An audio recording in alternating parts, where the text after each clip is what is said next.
Welcome, everyone. This is Greg Rock, and on behalf of bpminstitute.org and Lombardi, I'd like to welcome you to today's webcast, A Standard Approach for Process Documentation. We're lucky enough to have Rachel Pace-Maron with us today. Rachel is the Director of Operations and Support Services for PRC, and we're going to be covering an area that is very important to our community members. Every year we read the results of surveys done by different groups, including ourselves, where CIOs and COOs rank improving business processes as a top priority. But why aren't more organizations diving in? And in short, it is hard work. But today we're going to find out how Rachel and her team have been able to leverage the capability of Lombardi's product and services in order to keep moving their continuous process improvement initiatives forward. So without further delay, I'd like to turn things over to Jim Rudin, Vice President of Marketing for Lombardi. Thanks a lot, Greg, and thanks everybody for joining our discussion. My name is Jim Rudin. I'm the VP of Marketing for Lombardi Software. And as Greg said, today we're going to be discussing a topic that we get a lot of questions on is what's a standard approach? What's a good way to get my company doing process documentation? So here to lead this discussion today, I'm happy to have Rachel Pace-Maron, and as we heard, she's the Director of Operations Support for PRC. Now, if you're not familiar with PRC, they're based in Fort Lauderdale, Florida. They manage 14 domestic call centers and a handful of centers offshore. And as you'll hear, one of PRC's recent efforts has been around documenting and standardizing, communicating the company's processes, and Rachel was really the lead in that. So without further ado, I'm gonna hand things over to Rachel. Once she's finished with her presentation, we'll do a couple of quick questions and answers, and then that'll be our presentation. It's probably going to be about 20 minutes today. So with that, Rachel, I'll hand off to you. Thanks, Jim. I appreciate the introduction. In addition to the 14 domestic centers and 5 international call centers, we've also got we've got 36 different clients. So it's essentially like running 36 different businesses within this company. So it gets, from a business process perspective, extremely complex. And so what we're going to talk about today is really kind of the challenge that we've had across restructuring efforts that have gone into place, standardizing and communicating all of the company's processes. The people that we had within the company were really narrative heavy, and we had documentation just literally stacked to the rafters. I mean, we had people with binders on desks, and as most people can tell you, binders on desks age the moment you print them. So that was a really, really big challenge for us. And then there wasn't any one single person that knew every step of the process. Each call center had different processes that they were managing. They all operated kind of as islands unto themselves, which became an even bigger challenge when you started looking at larger and larger programs that started operating across multiple centers. And, one program in one center that kind of operates as its own thing is, a challenge but not insurmountable. But, when you've got a program that has 1,000 people across 4 centers, and each one of those 4 centers wants to do things their own way, it becomes a real problem. And so it really was, a drive based on improving specific business performance metrics, and that's kind of what started us down this path. So we started with this approach of gathering information. What do we need to figure out? What's broke? And our approach at the enterprise level was pretty haphazard. We had a problem, and they would point us at a problem and say, okay, what's wrong with this problem? And our first return on that after looking at the problem was, you've got 77 pages of narrative about this process, but nobody can tell me why it doesn't work. And so we went through this process of taking the narrative and trying to draw a picture of it. And the one thing I can tell you about this first experience was light bulbs went off. People were very involved in writing this. We didn't have a team of technical writers or people whose job it was to document process. We had a lot of well-intentioned people that were taking the initiative to kind of write down the steps that they were taking. What we did not have was any way to unify all of those steps. We didn't have any way.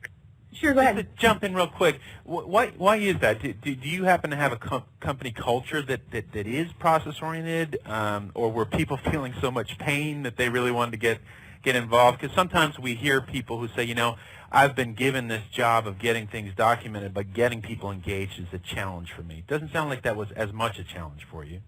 It wasn't, it wasn't as much, getting people engaged wasn't as much a challenge as that we had 100 people engaged.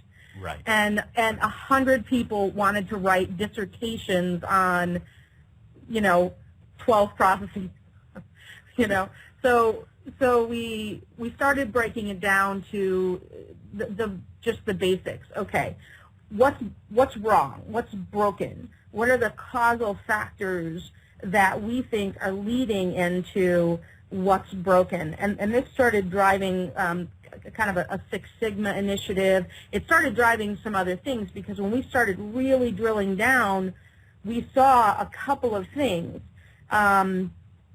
We saw, first of all, that we couldn't effectively pull out the appropriate picture of the process from what was at times a very verbose narrative. And so that was kind of our light bulbs. That was like, wow, we have a huge amount of content. Not all of it is functional, usable, even appropriate narrative for a given process. So were people getting just mired down into the details of a particular task, and they didn't really have, to your point, they didn't really have the picture of why the process and what the end-to-end is? Is that what was in these narratives? Yeah. Yeah, it was all of that. It was, this team manager would document how her team does it. And then another team manager would document how her team does it. But there wasn't ever a sense of, hey, wait, you two are doing the same exact things. So let's pull you two together and figure out, is there a way to optimize? And so that was kind of the first piece of it. And we started using Blueprint probably close to 2 years ago, and just started off with one single process. And we started off with the way we manage downstaffing and or recruiting for overtime within a given process, or within a given project, rather. And so this really started to nail it down. What we found out is we couldn't draw the picture. We couldn't extrapolate enough information from the narrative to actually draw a map of it. And that really showed us that we had loops in the narrative. We had loops in process that shouldn't be there. It showed us that we had problems that repeated themselves across, 4, 5, 6 different activities within a given process, which was completely shocking for us when we started really looking at this. We had, kind of dead ends. We had dead ends within the narrative of, well, where do I go next? And the answer was, well, I'm not sure. You got to go to HR to find out if they've got a document on it. So, it really did help us immediately optimize and make some big improvements. We started with take the narrative, try and extrapolate a picture out of it. Then when you take what you've been able to pull out of it and go to your subject matter experts, we would sit down with a group of them and they would see the picture on the wall, on the big screen, and they'd be like, wow, that's not going to work. And you really, you could see almost a unification within the group of, wow, we had no idea that's what it looked like. And it really can't look like that because it doesn't work that way. It's so funny to hear that, Rich, because we hear that time and again is people come to process documentation and they have reams and binders of detail, but no one really has the big picture. And a lot of people look at this and they say, yeah, but it's a high-level picture. How can that help that much? I mean, all the devil is in the details here. And yet the interesting thing about this is that's just one part of it. The other part of it is getting everybody agreed on what the big picture is, which is a bigger challenge sometimes, I think, than people recognize. And what we found in using Blueprint in particular was the fact that in including the details into the picture, in marrying narrative to visual, we were able to take a team of people that were either highly visual or highly narrative oriented and literally keep them synchronized and engaged together in the process. We have a COO that if you talk to him about process, he'll say, I need a picture. Draw it out for me. Is it in Blueprint is my new favorite question that he asks all the time. Is it in Blueprint? Can I see it in Blueprint? I'll go in the Blueprint and look at it. So that really, his challenging everybody that comes to him with a process to ask for it in Blueprint is what has kind of spread the usage of Blueprint, because this started with basically 1 or 2 users, then we grew to 5 users, and as we've done this, we've almost taken kind of a, there is no one at PRC whose job is to document and manage business process. I was going to ask you that before. How did this job come to you? Well, the job came to me because, I report to the COO, and he just, when he wants something done, I'm his girl, I dig into it, figure out how to do it if I don't know how, and run with it. And so when we started this process, we started off with this little, 1 or 2 people interested in doing it. And then as we started showing people what a process looked like, we would go in with our PowerPoint and we'd say, okay, this is the process. And the PowerPoint is slick and it's presentable. And you put it up on the board and everybody's like, wow, we had no idea. You go through the whole thing. We would bring up the Blueprint in the middle of a meeting, on the big screen so that everybody could see it. We would talk through how to work through a process, how to optimize a process, and then the next thing you know, more and more people were coming to us and saying, hey, we hear you got a new tool. It was a little subversive, but it worked. And as it stands now, we've got 15 authors and about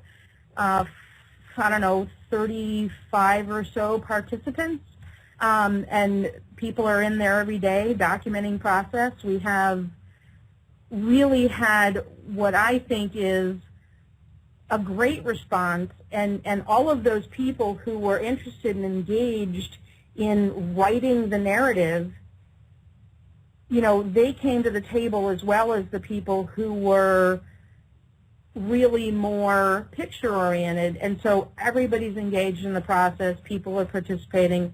It's really worked out very well.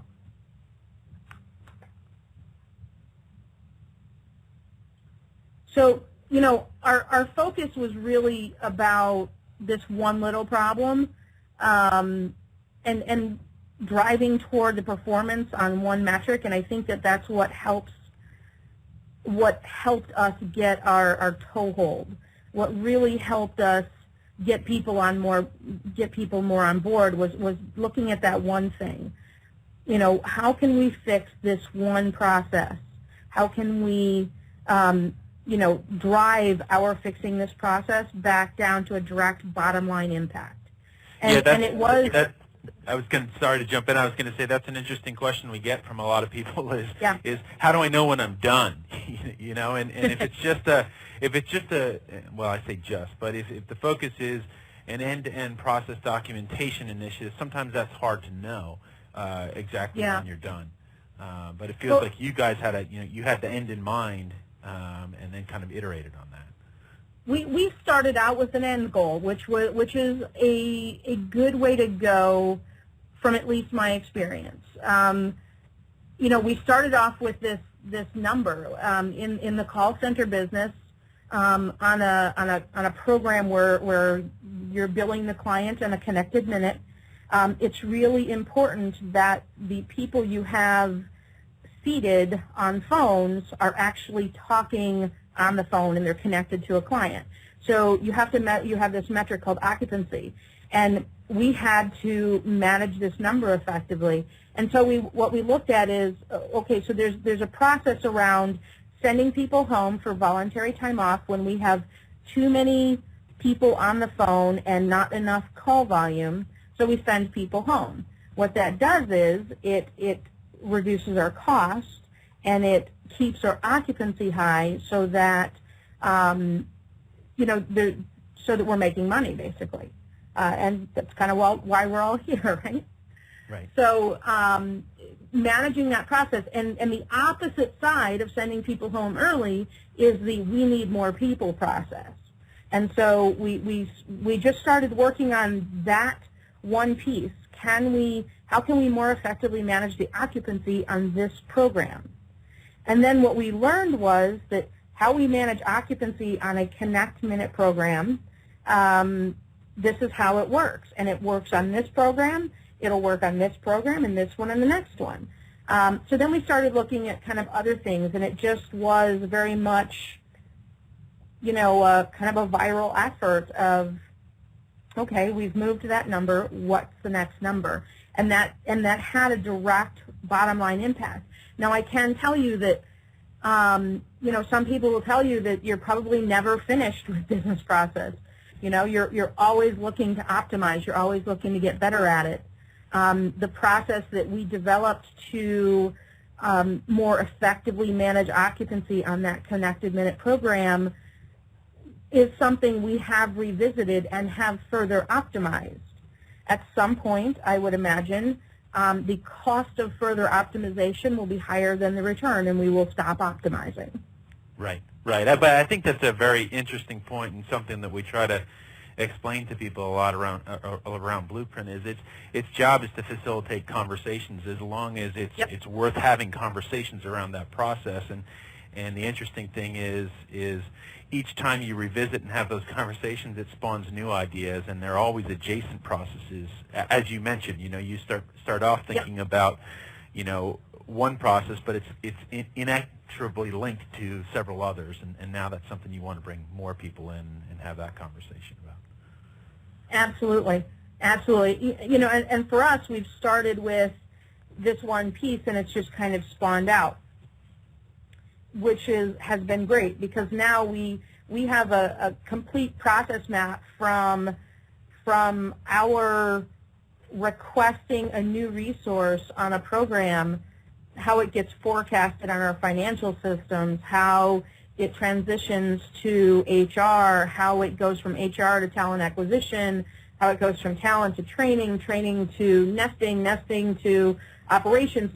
The really great part of this is that all of those little teeny handoffs, every one of those is an opportunity to drop the ball.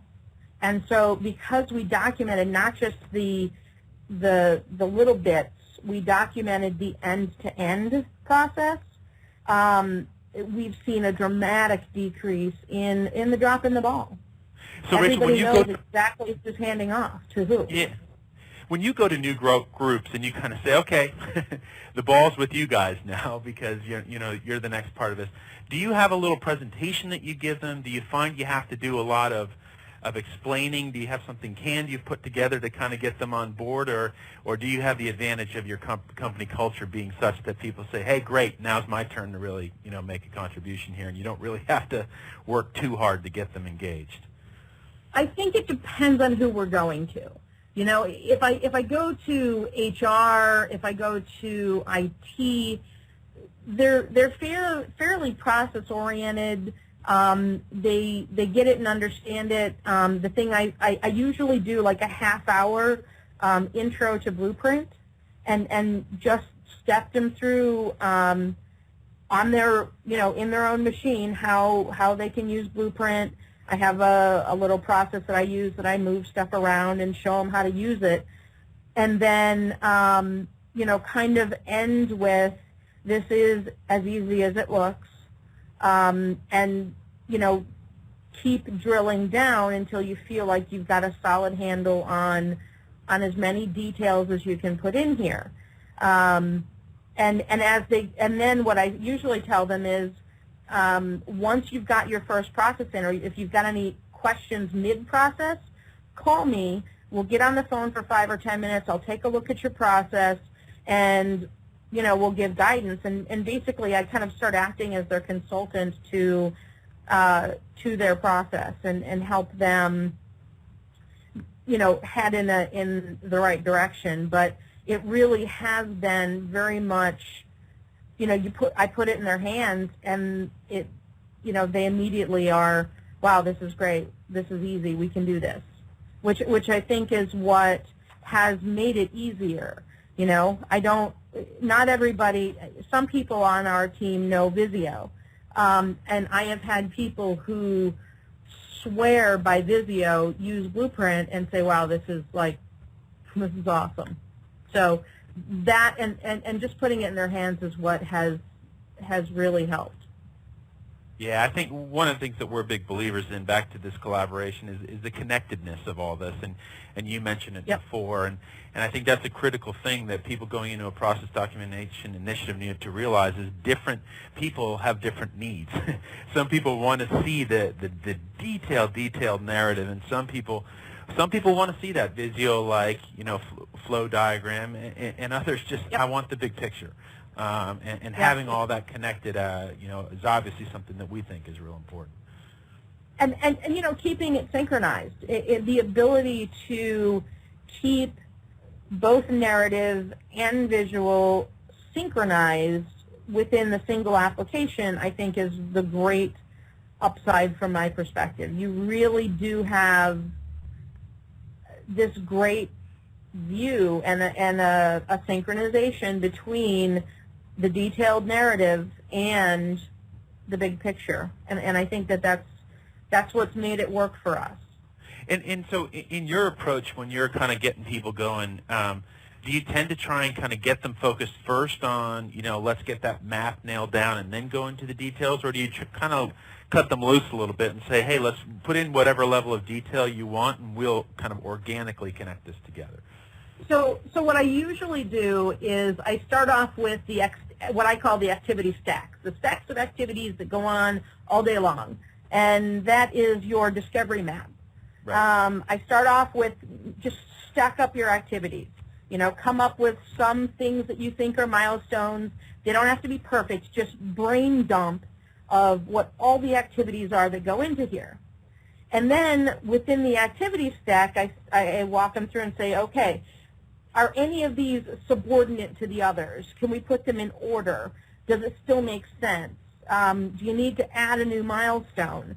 And then once we've gone through that process, and I don't ask them to put any detail in or anything, just 3 to 5 descriptive words about what that activity is. Then once we've got kind of just a stream of consciousness of all of the activities that go on, we then sit down, we go to the process diagram, and we start looking at the process diagram. We add in some participants as swim lanes. I don't usually have them do that on the activity stacks view or on the discovery map view. Once we're in the process diagram, we add in our participants. We start clicking and dragging boxes to figure out who does this, and then as we go through, we start saying, okay, what are the details on here? Put some detail in here. Is there any narrative? Do you want to make a note to yourself? That first few passes through are really more, if you were to look at kind of the raw output of our first or second pass on a process, what you'd see is a huge amount of notes to myself. Notes about check with HR on the validity of this process. Is this what, is this what the ERP system really does? Little notes for me to go through and answer those questions as I go through. And then if any problems exist, we had, as we were going through our metrics process, we had a problem that doesn't seem like an earth-shaking problem, but our problem was not all centers or not all programs use the same metrics weighted the same way. So this was kind of a big deal for us because every program that had a scorecard weighted attendance at a different weight. Some programs didn't even have an attendance metric on their scorecard. And so we thought, well, okay, how are we going to standardize that? And more importantly, how are we going to have an effective attendance policy in place from an HR perspective? So that's what helped us figure out kind of what direction we needed to go toward the HR and the attendance and standardizing that piece. I think that's such a great example, Rachel, because a lot of times people will ask us, well, what's the point of going through and doing this process documentation? Do we do it just to kind of have it on the shelf? And what you just explained is what we always tell people. That's the point. It's getting in and having these conversations and uncovering these types of things and making business decisions. And the software's not going to do that automatically for you, but it can put you in the context where you're going to have that conversation. And you make decisions about that. That affects your processes, and now you can kind of affect your operations moving forward. That's the reason to do this stuff. Absolutely. Now, the one thing I can tell you is, as I started off the conversation with, binders on shelves age the moment you print them out. So I'm not a fan of binders on shelves. I am a fan of publishing this information electronically. So once we've identified a process, we have a process identified for communication planning and how we communicate an existing process, an updated process, a new process, where that information gets posted. We publish it all on our intranet so that everybody has access to it, enterprise-wide. So if you've got a question, we have a little search box on our intranet, and you can search for it, and it'll bring up any process that's in there.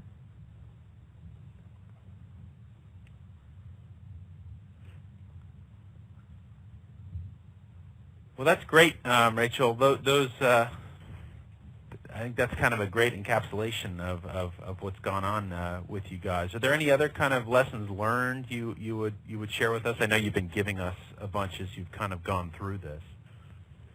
Well, the thing I can say, what I would highly recommend is that, and I would love this luxury where I am currently working, is it would be helpful if this were some person's job. I don't know how other organizations do this, but nobody at PRC has a title business process manager. There are 100 people that work on business process. There just isn't one person who is dedicated to that role. So I think that, and that's not a learning about Blueprint, it's just a learning about kind of the broader business process perspective. But, I think that's a pretty big deal to, kind of put your money where your mouth is as an organization, because I can tell you that if I were to sit down and document every dollar we saved based on the business process initiatives that we've got in place, I could probably pay for the salary of a solid business process analyst. Yeah, I'm sure you could. I could probably pay for it on like the first two programs, actually. Yeah, I was going to say. I mean, from what I know of your operation and what you've done, I'm sure you could do it, many times over. So where do you go from here? Do you kind of have a vision? It sounds to me like picking a key metric, you've gone in and you've really gotten kind of the end-to-end for for some key processes in your organization. Are you kind of going back now to go and figuring out how can we kind of wring more out of that, or are you kind of going in new areas? You know, we've got a number of processes that we've actually gone back and revisited a couple of times to further optimize. The other thing that we've started doing is as we implement something new, we start documenting the process in advance of a launch, which doesn't seem innovative, but you know, it's kind of a new thing for us to sit down and you know, sit down with, let's say, a client that's launching a new program and really, in a much more rigorous process, take them through step by step. Okay, you know, what's the process for handling an escalation on your program? And building basically a set of procedures at the program level. That's really kind of the next big thing for us. And I think that will dramatically produce pretty dramatic results, you know, because in launching a new program, you've got this learning curve and a lot of stuff is going on, and you're usually ramping up new employees, and so there's 1,000 moving parts, and so starting off that process with documentation and everything already squared away is a pretty good leap forward for us. Super. Well, Rachel, I'd like to thank you very much for coming today and sharing your story and your insights. Is great stuff. For everyone, all right. For everyone kind of on the line, two quick things. We haven't spent a lot of this webinar getting into the details of Blueprint, but it's pretty simple for you to get up and started. You know, if you go up to blueprint.lombardi.com and sign up for a trial account, you could be up doing discovery maps as Rachel described within 5 minutes from now. So we'd encourage you to do that. Now, one of the other assets that may be useful for you is if you or your company starting to look at doing a process documentation initiative. Rachel gave us a lot of great insights of how they do it at PRC. We also have a white paper that just kind of takes you through 10 steps with very concrete recommendations about how to drive a process documentation initiative, and you'll see that link on your screen now. So that's something to go ahead and grab if you're interested or you're tasked with this challenge. So with that, I'd like to thank everybody for attending, and we'll talk to you again soon. All right, Jim and Rachel, thank you both very much. And once again, Rachel Pace-Maron with Support Services and Director of Operations at PRC, and Jim Redden with Lombardi. Thank you both very much for your time. We'd also like to thank folks at Lombardi, not only for today's roundtable, but also their ongoing support, bpminstitute.org, and our overall community. Thank you all very much, and we look forward to hosting you on a roundtable in the near future. Bye-bye now.